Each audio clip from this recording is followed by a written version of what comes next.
तस्वीरें हरियाणा के करनाल की आपको बता दें कि डीटीपी ने इतना डर पैदा कर दिया, इतनी दहशत फैला दी है कि अब लोगों को घरों में नींद नहीं आती, क्योंकि उनको नहीं पता कि उनका जो कॉलोनी है वैध है अवैध है, या कभी भी जो डीटीपी है कभी भी आकर कार्रवाई ना कर दे, जिसके चलते समय समय पर चाहे विपक्ष हो या आम आदमी हो वो उस डीटीपी के खिलाफ नारेबाजी कर रहे हैं, रोष प्रदर्शन कर रहा है, विरोध कर रहा है, लेकिन अभी भी कोई सुनवाई नहीं हो रही। जब सरकारी अधिकारियों से बात करते हैं तो वो यही कहते हैं कि डीटीपी अपना काम कर रहा है। वो यहाँ पर आज पिछले दिनों एक मकान टूटा था एक कलवेड़ी पर, वहीं पर उनसे जिनका मकान तोड़ा गया था उनसे बात करने का प्रयास जरूर करेंगे। वो क्या कहना चाहते हैं बात करते हैं। हम जो है धरना इसलिए दे रहे हैं जी, जो कॉलोनाइजर और तहसीलदार की मिली भगत से कॉलोनियाँ काटी गई हैं और अवैध कॉलोनियों की रजिस्ट्रियाँ हुई हैं नेवल हवाई पट्टी के ऊपर और कलवेड़ी वाली सड़क पर। कॉलोनाइजर तरुण जुनेजा, करण जुनेजा, राजकुमार जुनेजा, इन कॉलोनाइजरों के द्वारा कॉलोनी काटी गई है तहसीलदार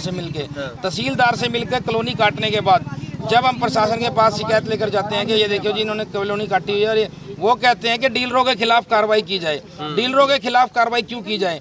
डीलर क्या है? डीलर एक माध्यम है। डीलर ने रजिस्ट्री चेक करवाने वाला होता है। डीलर रजिस्ट्री चेक कराता है कस्टमर को। ये देखिए जी, ये तहसीलदार ने साइन कर रखे हैं और ये तहसीलदार द्वारा रजिस्ट्री की गई है और ये रजिस्ट्री पक्की है और कानून के दायरे में है। ये कानून, अगर रजिस्ट्री तहसीलदार साइन करके ना दे तो कौन खरीदेगा? कोई भी नहीं खरीदेगा। अगर तहसीलदार सरकारी मोहर लग जाती है, सरकारी मोहर को बहुत बड़ी पावर होती है। अगर नोट पे किसी भी चीज पे सरकारी मोहर है वो अवेलेबल है। जब डीलर देखता है उस चीज को, डीलर को जब समझ आता है भाई ये सरकार की तरफ से मोहर लग के आई हुई है और ये कॉलोनी पक्की है, मतलब कि जब इस तहसीलदार ने साइन किए। अगर तहसीलदार साइन ना करे, तहसीलदार रजिस्ट्री बना के ना दे, तो किसकी मजाल है, किसकी हिम्मत है जो एक गज भी खरीद लेगा? एक गज भी जमीन नहीं खरीद सकता। और अब बात सुनिए, प्रशासन के पास मिलने के लिए जाते हैं, वो बोलते हैं भाई हमें डीलरों के नंबर दो, डीलरों के खिलाफ शिकायत दो। हम उन डीलरों के खिलाफ शिकायत क्यों दें? हमारे खुद के मकान टूट गए, हमारे प्लाटों पे हमारा कब्जा नहीं है। जिन प्लाटों को लेने के लिए जाते हैं वहाँ पर आपसी डिस्ट्रीब्यूट चला हुआ है। 3 करोड़ रुपए कॉलोनाइजर ने देने हैं। जब हम सरकार को, करण जुनेजा, तरुण जुनेजा, राजकुमार जुनेजा, जब हम प्रशासन को डायरेक्ट बता रहे हैं कि करण जुनेजा, राजकुमार जुनेजा का घर ये है, वो पूरी जड़ तक क्यों नहीं जा रहे हैं? पूरी जड़ को क्यों नहीं पकड़ रहे हैं? ऐसा कौन सा मूल मंत्र दिया हुआ है इनको? ऐसा कौन सा ताबीज दिया हुआ है सरकार के आदमी ने? किस मंत्री ने, किस नेता का इनके ऊपर हाथ है कि इनको ऐसा ताबीज बना के दिया हुआ है कि कॉलोनाइजर तक इनके हाथ नहीं पहुंचते? प्रशासन क्यों कांपता है इन लोगों से?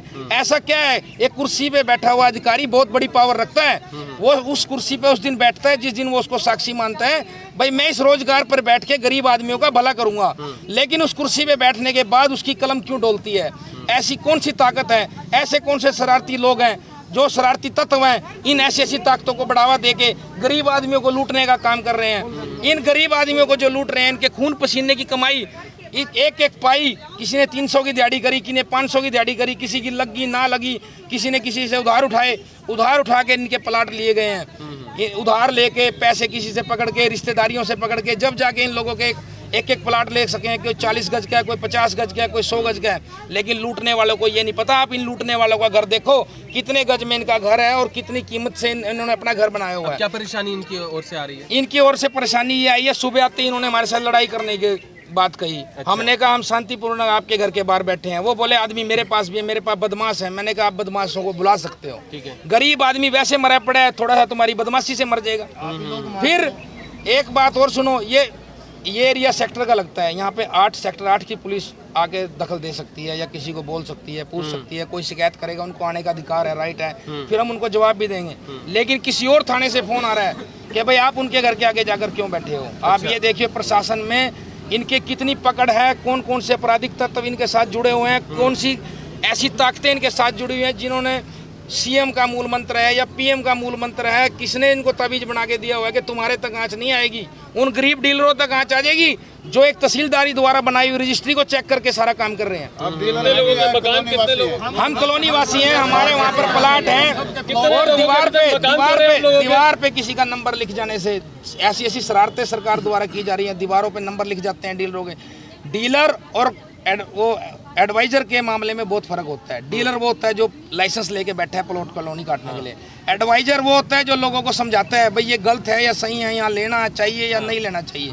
लेकिन इनका अंधा खाता देखो। कॉलोनाइजर का घर भी दिखा रहे हैं हम, कॉलोनाइजर के बारे में भी बता रहे हैं भाई ये सामने कॉलोनाइजर है जिसने गरीब कॉलोनियों में लोगों को लूटा हुआ है। लेकिन आप देख लो इनके पास अगर कोई आया भी हो, कॉलोनाइजर का किसी अधिकारी ने नाम भी लिया हो? एक अधिकारी बता दो आप जिसने कॉलोनाइजर का नाम लिया हो। आप बता रहे हैं आपका घर भी अभी पीछे तोड़ दिया। हमारा पीछे घर भी तोड़ दिया, हमारे प्लाट भी उखाड़ दिया, हमारी नींवें भी उखाड़ दी। नींवें उखाड़ दी। आप खुद वहाँ पर लाइव करके आए हो, आपको तो पता ही, आप शहर के मानने हुए न्यूज पत्र हो। कौन सी कॉलोनी से? कॉलोनी का नाम क्या है? कॉलोनी का नाम है गुरु नानक नगर। गुरु नानक नगर कॉलोनी है। वो कभी की बस जाती, इन लोगों की वजह से ना तो वो बस पा रही है, ना ये रणदीप मान के पैसे दे रहे हैं। रणदीप मान के 3 करोड़ रुपए इन्होंने देना है। आपसी झगड़े में इन्होंने, आपसी डिस्ट्रीब्यूट में, आपसी पैसे देने के चक्कर में इन गरीब लोगों को मार दिया है। ना तो इनको उस जमीन में पैर रखने दिया जाता है। पुलिस आती है, पुलिस के साथ बात करते हैं आमने सामने, तो पुलिस वाले अपना बैच छुपाने लग जाते हैं। आपको लगता है इन लोगों उनको जब रजिस्ट्रियाँ दिखाई जाती है, इंतकाल दिखाया जाता है, फिर उनसे पूछा जाता है भाई आप किस लिए आ रहे हो, आप किस लिए आए जनाब, एक बार बता तो सकते हो, आपसे रिक्वेस्ट है। अरे तुम्हें नहीं पता, यहाँ काम दूसरा हो जाएगा, यहाँ कांड दूसरा हो जाएगा। फिर कांड ही कर लो भाई, पहले ही मरे पड़े और मार दो। और इससे ऊपर क्या करोगे? प्रशासन का क्या काम है? एक राजा का काम होता है प्रजा को बसाना, गरीबों को बसाना, किसी के घर को उजाड़ना नहीं।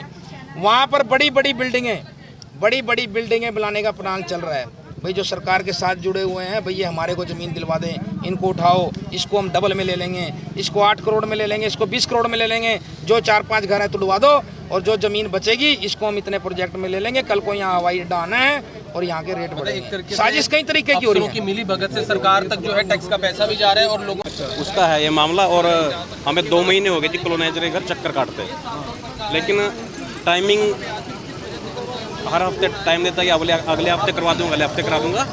जो जमींदार है ना जी मान, उसके पैसे देने थे 3 सवा 3 करोड़, तो उसके ऊपर ये मामला अटका हुआ है। हमने रिक्वेस्ट भी कर लिया, घर के सामने धरना क्यों दे रहे फिर आप? इससे क्या मांग है? सर हमने इनसे टाइम लिया था, ये टाइम देते रहे। अच्छा, लेकिन अब सर टाइम बहुत ज़्यादा हो गया है।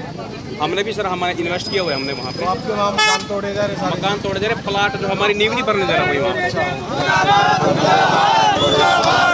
तस्वीरों में आप देख पा रहे हैं किस तरह से जो वो लोग हैं, गरीब जनता है वो परेशान है, और रजिस्ट्री इंतकाल वाली जनता परेशान है। आगे क्वेश्चन मार्क लगा दिए, क्योंकि कैसा प्रशासन, क्योंकि आज जुनेजा हाउस के सामने बैठे हैं वो जुनेजा वो लोग हैं जो कॉलोनाइजर हैं, कॉलोनियाँ काटते हैं, जिसके चलते लोगों में काफ़ी दिक्कतों का सामना जरूर करना पड़ रहा है। कॉलोनियाँ इनकी तोड़ दी गई हैं और आज ये रोष प्रदर्शन जताते हुए नजर आ रहे हैं। इनका कहना है कि कॉलोनाइजर के खिलाफ सरकार क्यों नहीं एक्शन लेती। डीटीपी ने जब वो तोड़ा तो सब तोड़ फोड़ कर दिया, तहस नहस कर दिया, लेकिन अब उनके खिलाफ कोई कार्रवाई नहीं कर रही। और दूसरे चौकी थाने वालों द्वारा इनको ये धमकाया जाता है कि वो यहाँ पर क्यों बैठे हैं, जबकि मामला अगर किसी का होगा तो संज्ञान में नज़दीक लगते चौकी थाने वाले बोल सकते हैं। लेकिन जो मालिक है, मकान मालिक है जुनेजा, उनके द्वारा ये कह दिया जाता है कि वो यहाँ से उठ जाएं, अन्यथा उनको गुंडे बुलवाकर यहाँ से उठवाना वो जानते हैं। अब देखना ये होगा कि इनकी सुनवाई होती है या अभी भी इनको गरीब जनता को चक्कर पे चक्कर काटने पड़ेंगे। बनाई जाए, जो भी खर्चा आ रहा है, 2-2 लाख खर्चा है, न्यू पे किसी का 3 लाख हो रहा, वो पैसा हमारे दोबारा के हमारी न्यू बनवाई जाए। लोकेशन के हिसाब से हमारी रजिस्ट्री है, लोकेशन है हमारी रजिस्ट्रियों की, साइडें दी गई, फिर भी हमारी न्यू पड़ा। मेरा सामान दब गया, टूट गया, और मैं वहाँ से मेरी बच्चा था जिब तो थाली को सामने गया, वहाँ टूटा पाया मना मकान, मेरा सामान बहुत नुकसान है गया। 2 महीने से बीमार चल रहे हैं, 2 महीने से बीमार चल रहे हैं और डेली चक्कर लगा रहे हैं। बहुत ही हालत देखो, आप खुद देख सकते हो। प्रशासन से सर ये रिक्वेस्ट है कि ना इसका सोल्यूशन करे। गरीब आदमी कहाँ जाएगा? जी जी जी। आप ये बताइए ना, ये जो आज के मैं बताऊँ जो पेरेंट्स हैं ना, वो ये उनका क्या ड्रीम है कि हमारे बच्चे बाहर अब्रॉड में स्टडी वीजा के लिए चले जाएं। हाँ। क्यों चले जाएं? यहाँ का सिस्टम खराब हो चुका है, इसीलिए लोग बच्चे भाग रहे हैं सर। ये रियलिटी है, हर पेरेंट्स को पता है कि यहाँ का सिस्टम खत्म हो चुका है, इसलिए भाग रहे हैं यहाँ से। अगर यहाँ का सिस्टम मजबूत कर दे, गवर्नमेंट सरकार मजबूत कर दे, तो बच्चे यहीं रहेंगे, बाहर क्यों जाएंगे? क्या कहेंगे? पंजाबी चल गया और दी गई है, ये तो मेरी है, ये तो झूठे कागज है, तो इसको पूछते हैं, ये कहता है भाई तुम बैठे रहो, आराम से बैठे रहो। हम कितने 8 साल से तो हम वेट कर रहे हैं, लाख रुपए देने के बाद भी घर आपका नहीं है? बिल्कुल भी नहीं है। हमारी सड़क तक भी नहीं हम चल सकते, ऐसे खड्डे कर रखे भी, साइकिल भी मुश्किल से निकलती है। जब आपने मकान लिया तो क्या वादे किए गए थे मकान लेते इनने वादे ये करे थे, कोई तुम्हारे को कुछ भी कहेगा हम जिम्मेवार बैठे हैं, ये बात करी थी। मकान तो क्या मिलना, हमारा प्लॉट भी खोस लिया गया, हमारे को मिलेगा मकान तो बाद की बात है, प्लॉट भी नहीं हमारे पास रह गया। बुलडोजर चला दिया फिर? हाँ जी, मेरे मकान पे तो पूरा बुलडोजर और मेरा सामान वहीं सारा बिखरा पड़ा है। उसके अंदर दब गया सारा दब गया, चौखटे वगैरह। दिया था, कोई फोन आया था कि हम तोड़ रहे हैं। नोटिस लगा के गए थे डीटीपी, वो विक्रम सिंह पहले थे। हाँ, पहले थे। इसने भी आके कोई वहाँ देखा भी नहीं, झांका भी नहीं, भी गरीब बंदे को हमने कोई दया नहीं, इनको कोई तरस नहीं है किसी का भी। हम सड़क पे हैं इस टाइम, इतनी मजबूरी है, कहीं काम लगने की नौबत आ रही है मेरी रेंट पे, और हम तो यहाँ से जाएंगे नहीं जब तक हमारा कोई फैसला नहीं करेगा। प्रशासन से प्रशासन हमारी कोई मदद करे, हमारा जो हर्जाना दे, इनको पकड़े, इनको देखे क्या है इनकी। हम तो गरीब बंदे हैं, हमें ठग लिया इन्होंने। देखो, विश्वास भी कोई चीज़ है। हरियाणा में इतने लोग, अभी इतना कलयुग नहीं आया, लेकिन विश्वास के ऊपर हमने लिया था।